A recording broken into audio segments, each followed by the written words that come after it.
Jesus, manali kayo sa Diyos. Tandaan ninyo ito kung kayo'y nananampalataya sa Diyos at hindi kayo nag-aalinlangan.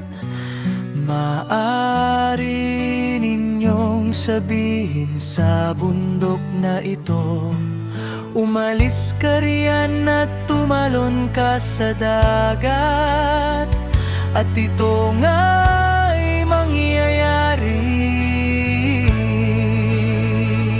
Kaya't sinasabi ko sa inyo, anuman